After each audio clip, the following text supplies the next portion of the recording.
They control every aspect of your life. They control the money supply, the education, and medical systems. They control our food and water, the media. They create wars for money and to protect the systems they have set up. But what's their end goal? The global currency under a central military dictatorship. You and your future children will be enslaved into the system for your entire life. Under this world government, they will control every aspect of your life, down to the smallest details. This will be achieved by deliberately dragging the world into war. And in the aftermath, the public will be looking to the government for help. And without even knowing, they will blindly support the same people who dragged them into the war in the first place. They will install the world government under the perception that it will help fix all the world's problems and stop all the wars. But it will be put there by the same people who intentionally create the problems. If we let it get to this, Earth will no longer be a pleasant place to live. Giving lots of power to a very few will, and always has, led to corruption. Over the last 2 years, journalists and activists have been fighting a specific provision in the annual National Defense Authorization Act, or NDAA, through a lawsuit called Hedges v. Obama. It's called Section 1021B, otherwise known as the Indefinite Detention Clause, which gives the U.S. military the right to indefinitely detain U.S. citizens anywhere in the world, including right here in America. This not only attacks your First Amendment rights, it attacks your Fifth Amendment rights, your due process clause, because this gives not the U.S. government, but the U.S. military the right to detain you and indefinitely with no due process. Let's first take a look in the past. In 1945, the dollar was established as the world reserve currency. This meant international commodities were priced in dollars. It was made under the condition that these dollars were redeemable for gold. The Federal Reserve was now able to print as much as they wanted, because they did not allow records for what they had printed. Leading up to the 70s, during the Vietnam War, the U.S. made it very obvious that they were spending more money than they had backed by gold. This led other countries to start withdrawing their gold, which rapidly decreased the value of the dollar. In 1971, France wanted to withdraw their gold, but President Nixon declined. He suspended what he said was temporarily the ability to convert the dollar to gold. This was not temporary, it was permanent. In 1973, the petrodollar was born. An agreement with the main oil developing countries was made. They were to only accept U.S. dollars as payment for oil and to invest their profits in U.S. Treasury bonds, notes and bills. In return, the U.S. would protect the oil fields. By 1975, every member of OPEC was selling their oil in U.S. dollars. Taking the dollar off gold and using foreign oil to back the dollar instantly made every oil importing country in the world need a constant supply of Federal Reserve paper. And in order to get that paper, they had to send the U.S. real resources. During the Cold War, the U.S. had an endless supply of money. Because of the petrodollar scam, they could spend as much as they wanted on their military. The U.S. outspent every other country in the world combined. The collapse of the communist bloc removed the last threat to the U.S. They now had control of the world because of their huge military spending.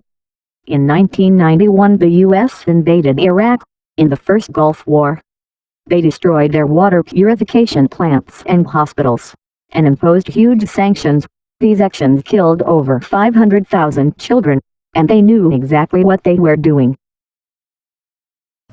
About 10 days after 9/11, I went through the Pentagon and I saw Secretary Rumsfeld and Deputy Secretary Wolfowitz. I went downstairs just to say hello to some of the people on the Joint Staff who used to work for me, and one of the generals called me and he said, "Sir, you got to come in. You got to come in and talk to me a second." I said, "Well, you're too busy." He said, "No." He says, "We've made the decision. We're going to war with Iraq." This was on or about the 20th of September.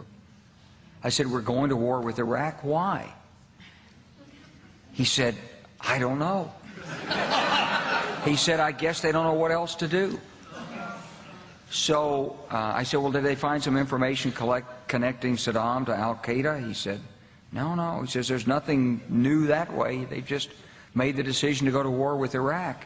He said, "I guess it's like we don't know what to do about terrorists, but we've got a good military and we can take down governments." And he said, "I guess if the only tool you have is a hammer, every problem has to look like a nail." So I came back to see him a few weeks later, and by that time we were bombing in Afghanistan. I said, "Are we still going to war with Iraq?" And he said, "Oh, it's worse than that." He said, he reached over on his desk, he picked up a piece of paper, he said, I just got this down from upstairs, meaning the Secretary of Defense's office today, and he said, "This is a memo that describes how we're going to take out 7 countries in 5 years, starting with Iraq and then Syria, Lebanon, Libya, Somalia, Sudan, and finishing off Iran." The truth is about the Middle East is, had there been no oil there, it would be like Africa.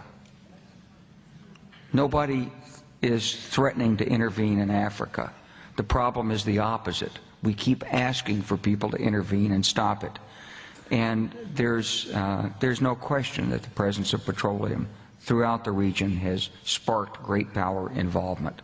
Whether that was the specific motivation for the coup or not, I can't tell you, but there was definitely, there's always been this attitude that somehow we could intervene and use force in the region. The thing you have to understand the most is, Russia and China have publicly stated that they will not tolerate an attack on Iran or Syria.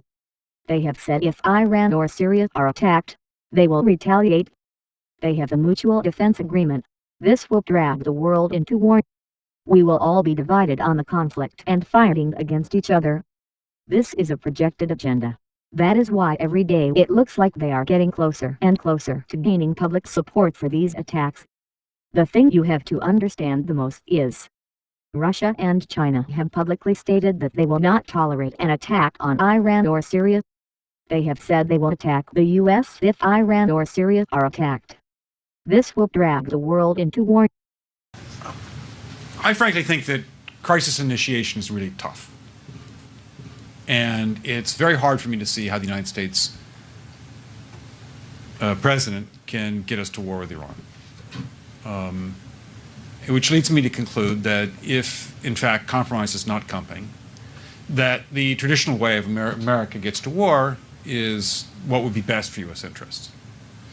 Some people might think that Mr. Roosevelt wanted to get us into World War II, as David mentioned. You may recall we had to wait for Pearl Harbor. Some people might think Mr. Wilson wanted to get us into World War I. You may recall he had to wait for the Lusitania episode. Some people might think that Mr. Johnson wanted to send troops to Vietnam. You may recall we had to wait for the Gulf of Tonkin episode. We didn't go to war with Spain until the until the Maine exploded. And may I point out that Mr. Lincoln did not feel he could call out the Federal Army until Fort Sumter was attacked, which is why he ordered the commander at Fort Sumter to do exactly that thing which the South Carolinians had said would cause an attack. So if, in fact, the Iranians aren't going to compromise, it would be best if somebody else started the war. One can combine other means of pressure with sanctions. I mentioned that explosion on August 17th. We could step up the pressure. I mean, look, people, Iranian submarines periodically go down. Someday one of them might not come up. Who would know why? We can do a variety of things if we wish to increase the pressure. I'm not advocating that, but I'm just suggesting that this is not a either-or proposition of, it's just sanctions has to succeed or other things. We are in the game of using covert means against the Iranians. We could get nastier at that. In November of 2000, Iraq started selling their oil in euros. They were making 15 to 20% more selling in euros rather than dollars. This was a direct attack to the U.S.-dominated money system. This is when the U.S. and the media started saying that Iraq had weapons of mass destruction. But this was just a propaganda campaign. They also used the impacts of 9/11 to gain public support. In 2003 they invaded Iraq, and as soon as the oil fields were in U.S. control, the sales were switched straight back to the dollar. In the Matrix movie, there's something called the Zion mainframe. Well, Zionism, Rothschild Zionism, is in so many ways a mainframe of this network. And it pervades all the way through.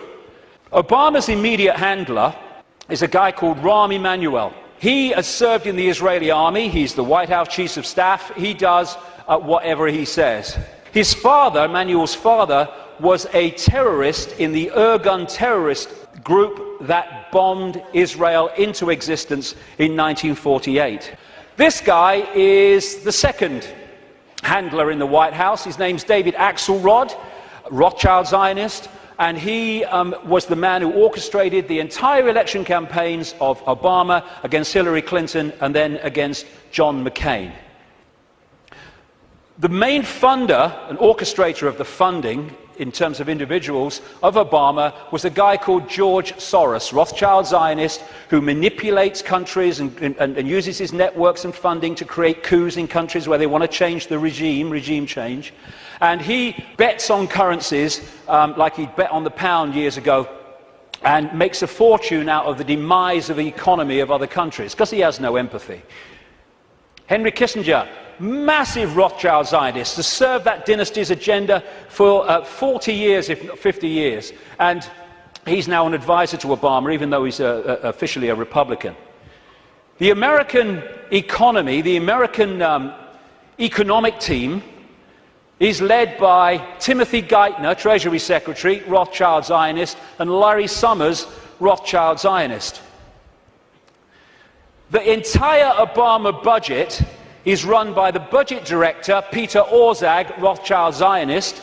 This man was advising the Russian treasury when the Russian governments were giving state assets away to Rothschild Zionist oligarchs, including Roman Abramovich, the owner of Chelsea Football Club, by the way. It's very easy to become a billionaire when a state says, have these assets worth $1 billion, billions of pounds, thank you very much. It's a piece of cake. You could buy a football club if you want. And this man's company was also advising the Icelandic Central Bank in the run-up to the Icelandic crash. The Federal Reserve in America, which controls the American economy in so many ways, it's a privately owned, not government-owned central bank, and it's privately owned by the Rothschilds and the affiliates of the Rothschilds, is Bernard Bernanke, Rothschild Zionist. He replaced Alan Greenspan, Rothschild Zionist, who was head of the Federal Reserve from Reagan Bush right up into the Boy Bush administration, and he systematically took away the checks and balances which allowed the mayhem of 2008 to unfold. We keep hearing about Goldman Sachs and all the mayhem that it's created, both in the crash of 2008 and the crash of the economy in Greece, fundamentally involved Goldman Sachs. Goldman Sachs is a fiefdom of the Rothschilds, headed by Lord Blankfein, Rothschild Zionist. The World Bank, headed by a Rothschild Zionist. The IMF, International Monetary Fund, headed by a Rothschild Zionist. European Central Bank, headed by a Rothschild Zionist. A stream of so-called czars, as they call them in America, controlling different policies and areas, policy areas of the Obama administration, Rothschild Zionists, including Cass Sunstein, who has actually written a paper saying people who have conspiracy theories should either be banned from expressing them or taxed for expressing them. Taxed! Climate change policy in the Obama administration is controlled by Carol Browner, Rothschild Zionist, and Todd Steen, Rothschild Zionist. Major area of policy. The American administration is utterly awash with Rothschild Zionists, and that is not by accident. It's because they're agents of the dynasty or agents of the control system. The odds don't matter anymore. If you understand what we are facing, then you have a moral responsibility to do everything in your power to alter the course that we're on, regardless of the odds. It's only when you stop basing your involvement on the chance of success that success actually becomes possible. To strip the ill-gotten power of the financial elites and to bring these criminal cartels to justice will require nothing less than a revolution. The government is not going to save us. The government is completely infiltrated and corrupt to the core. Looking to them for help is completely arrogant. We have to actively work to wake up as many people as possible about what is happening and the direction we are heading. All revolutions originate from a shift in the mindset of the population, and no other meaningful resistance is possible without it. When an idea hits critical mass, it begins to spread on its own and spreads to all levels of society. We need more people in this fight. We need more people speaking out, making videos, writing articles, getting this information onto the national and international stage.